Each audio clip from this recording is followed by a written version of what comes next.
ನಮಸ್ಕಾರ. ಈ ನಿಮ್ಮ ಶುಕ್ರದಶ ನ್ಯೂಸ್ ಅಪ್ಡೇಟ್ ಚಾನಲ್ ಅನ್ನು ತಪ್ಪದೆ ಸಬ್ಸ್ಕ್ರೈಬ್ ಮಾಡಿ.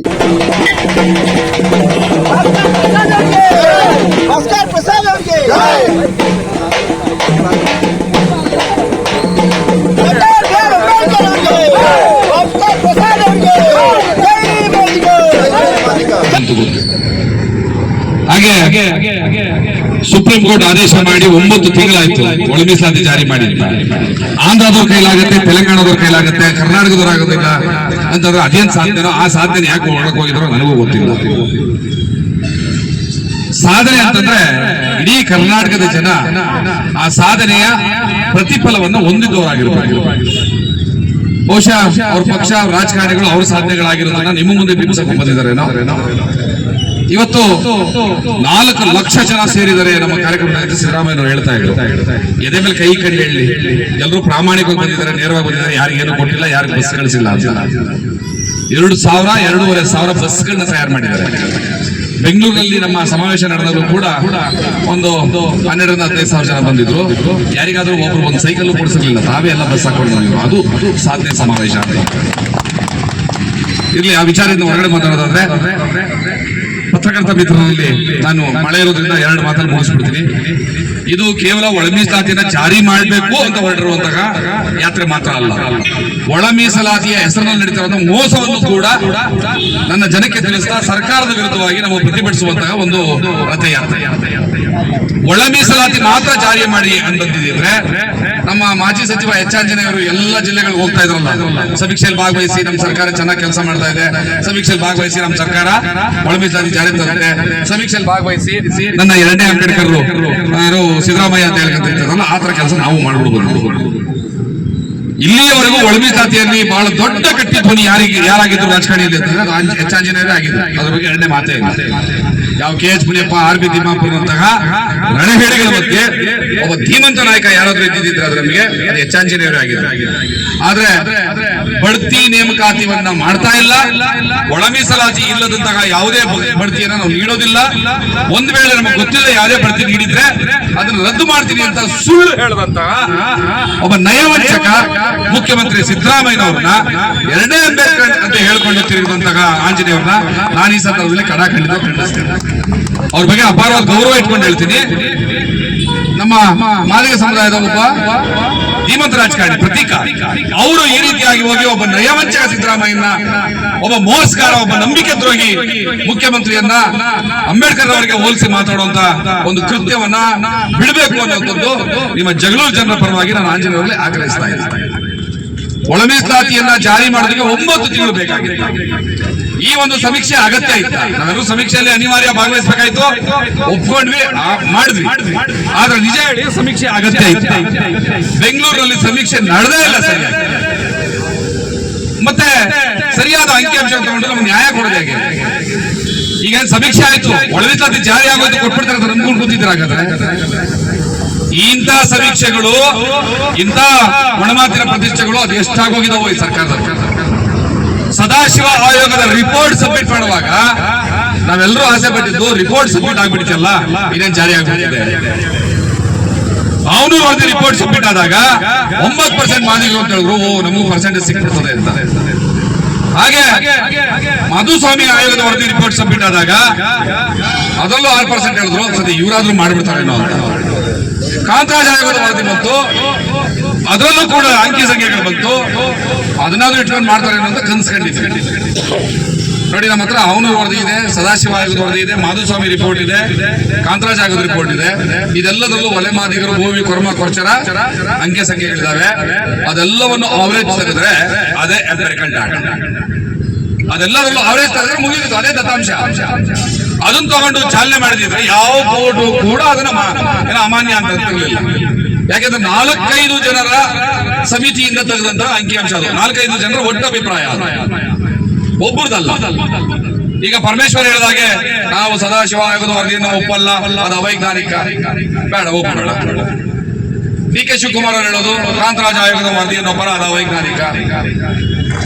ಅವನೂರು ವರದಿ ಒಪ್ಪಲ್ಲ ಅಂತ ಹೇಳಕ್ಕೆ ಬರಲ್ಲ. ಯಾಕಂದ್ರೆ ಅವನೂರು ವರದಿಯ ಅನುಸಾರವಾಗಿಯೇ ಟಚಬಲ್ ಎಸ್ಸಿಗಳನ್ನ SC ಪಟ್ಟಿಗೆ ತಗೊಂಡಿದ್ದಾರೆ. ಅವರನ್ನ ಒಳಗಡೆ ಸೇರಿಸೋದಕ್ಕೆ ಒಪ್ಪಬಹುದಾದ ಅವನೂರು ವರದಿಯನ್ನ 9% ಮಾದಿಗರು ಕೊಡೋಕೆ ಒಪ್ಪಲ್ಲ ಅಂದ್ರೆ ಅರ್ಥ ಏನು? ನಾವು ಎಷ್ಟು ದಡ್ಡಿದ್ದೀವಿ ಮಾದಿಗರು ಕರ್ನಾಟಕದವರು ಅಂತಂದ್ರೆ HFLSCಗಳನ್ನ ಒಳಗಡೆ ತಗೊಳ್ಳೋದಕ್ಕೆ ಅವರು ವರದಿಯನ್ನು ಒಪ್ಪದಂತ ಸರ್ಕಾರ ಮಾದಿಗರಿಗೆ 9% ಕೊಡೋದಕ್ಕೆ ಯಾಕೆ ಒಪ್ಪಲ್ಲ? ಆಗಿದ್ರೆ ಆ ವರದಿಯನ್ನು ರಿಜೆಕ್ಟ್ ಮಾಡಿ ಅಂತಂದಿದ್ರೆ HFLSCಗಳು SC ಪಟ್ಟಿನ ಆಚೆ ಹೋಗ್ತಿದ್ವಲ್ಲ. ನಮ್ಮ ರಾಜಕಾರಣಿಗಳು ಎಂತ ಕುತಂತ್ರಗಳಿದ್ದಾರೆ, ಎಷ್ಟು ಸ್ವಾರ್ಥಿಗಳಿದ್ದಾರೆ. ತಮ್ಮ ಮನೆಗೋ ತಮ್ಮ ಮಕ್ಕಳ ಭವಿಷ್ಯಕ್ಕೋ ಧಕ್ಕೆ ಆಗ್ತದೆ ಅಂದ್ರೆ ಬೀದಿಗೆ ಬಂದಿದ್ರು. ಇಡೀ ಅಖಂಡ ಕರ್ನಾಟಕದ 40 ಲಕ್ಷ ಜನ ಮಾದಿಗರಿಗೆ ಅನ್ಯಾಯ ಆಗ್ತಾ ಇದೆ ಅಂತ ಕೂಡ ಇಲ್ಲ, ನಾವು ಇನ್ನೊಂದು ಸಮೀಕ್ಷೆಗೆ ಒಪ್ಕೊಳ್ಳೋಣ.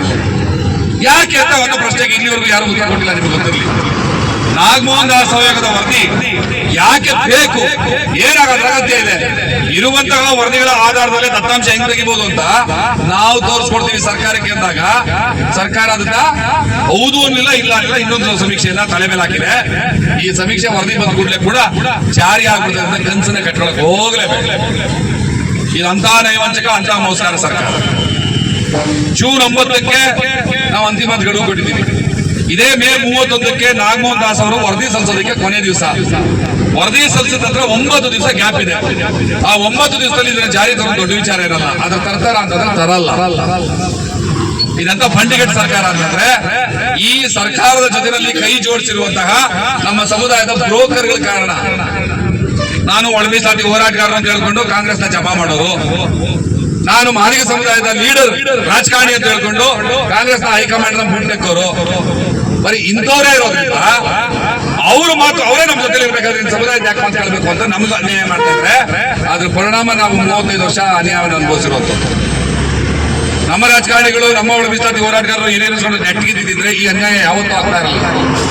35 ವರ್ಷ ಸಾಯ್ಬೇಕಾಗ್ತಿರ್ಲಿಲ್ಲ ನಾವು ಇದಕ್ಕೆ. ಆಯ್ತು, 35 ವರ್ಷ ಸುಪ್ರೀಂ ಕೋರ್ಟ್ ಆದೇಶ ಇರಲ್ಲ, ಕೇಂದ್ರ ಸರ್ಕಾರ ಅಂಗೀಕಾರ ಮಾಡ್ಬೇಕಿತ್ತು, ಅದೇನ್ ಆಗ್ತಿರ್ಲಿಲ್ಲ ಅಂದ್ರೆ ಅಟ್ಲೀಸ್ಟ್ ಇದನ್ನ ಶಿಫಾರಸ್ ಮಾಡಿದ್ರ, ಅದು ಮಾಡಲಿಲ್ಲ. ಈಗ 9 ತಿಂಗಳಾಯ್ತು, ಅಂಗೀಕಾರ ಮಾಡಿದ್ರ, ಅದು ಮಾಡ್ತಾ ಇಲ್ಲ. ಹೊಸ ಸಮಿತಿ ತಂದಿದ್ರೆ ಅದ್ರಲ್ಲಿ ನಿಜವಾಗ್ಲೂ ಕೂಡ ಇಟ್ಕೊಳ್ಳಿ, ನಮಗೆ ನಂಬಿಕೆ ಅರ್ಹವಾದ ಅಂಕಿಅಂಶ ಅದರಿಂದ ಬರುತ್ತೆ ಅನ್ನೋದು ನನಗಂತೂ ನಂಬಿಕೆ ಇಲ್ಲ, ನಿಮ್ಗೆಲ್ಲರೂ ಇರ್ಬೋದೇನೋ ನನಗೆ ಗೊತ್ತಿಲ್ಲ. ಅದಕ್ಕೆ 9ನೇ ತಾರೀಕು, ಜೂನ್ 9ನೇ ತಾರೀಕು ಸರ್ಕಾರಕ್ಕೆ ಅಂತಿಮವಾದ ಎಚ್ಚರಿಕೆಯನ್ನು ಕೊಟ್ಟು ನಿಮಗೆ ತಾಕತ್ತಿದ್ರೆ ನಿಮ್ಮನ್ನ ಕೈ ಹಿಡಿದು ಕಾಪಾಡಿದ 67% ವೋಟನ್ನ ಹಾಕಿ ನಿಮ್ಮನ್ನ ಈ ಸಾರಿ ಅಧಿಕಾರಕ್ಕೆ ತಂದಂತಹ ಈ ಮಾದಿಗ ಸಮುದಾಯದ ಋಣವನ್ನ ತೀರಿಸ್ತೀರಾ ಅಥವಾ ನೀವು ಸತ್ತ ಸಮಾಧಿ ಆಗ್ತೀರಾ ಅಂತ ಕಾಂಗ್ರೆಸ್ಸಿಗೆ ನಾವು ಎಚ್ಚರಿಕೆಯನ್ನ ಜೂನ್ 9ನೇ ತಾರೀಕು ಕೊಟ್ಟರು. ಸಾಧನಾ ಸಮಾವೇಶದಲ್ಲಿ ಭಾಗವಹಿಸೋದಲ್ಲ. ಯಾಕಂದ್ರೆ ನಮ್ಮ ಮಕ್ಕಳ ಭವಿಷ್ಯ ಇವತ್ತು ಅತಂತ್ರವಾಗಿರೋದು, ನಮ್ಮ ಸರ್ಕಾರಿ ನೌಕರರು ಅಣ್ಣ ತಮ್ಮಂದ್ರೆ ಇರ್ತಾರಲ್ಲ ಅವ್ರ ಭವಿಷ್ಯ ಇವತ್ತು ಅತಂತ್ರವಾಗಿರೋದು. ಒಳ ಮೀಸಲಾತಿ ಇಲ್ಲದೆ ಬಡ್ತಿಗಳನ್ನ ಕೊಟ್ಬಿಟ್ರೆ ಈ ನನ್ನ ಸಮುದಾಯದ ನೌಕರರು ಏನ್ ಮಾಡ್ಬೇಕು? ಲಕ್ಷಾಂತರ ರೂಪಾಯಿ ಭ್ರಷ್ಟಾಚಾರ ಈ ಪ್ರಮೋಷನ್ ಡೀಲ್ ಅಲ್ಲಿ 100 ಕೋಟಿ ರೂಪಾಯಿ ಬಳಸ್ತಾ ಇದ್ದಾರೆ. ಅಷ್ಟು ದುಡ್ಡು ಕೊಟ್ಟು ಪ್ರಮೋಷನ್ ತಗೊಳಕ್ಕೆ ನನ್ನ ಸಮುದಾಯದ ನೌಕರರ ಕೈಲಿ ಸಾಧ್ಯ ಇಲ್ಲ.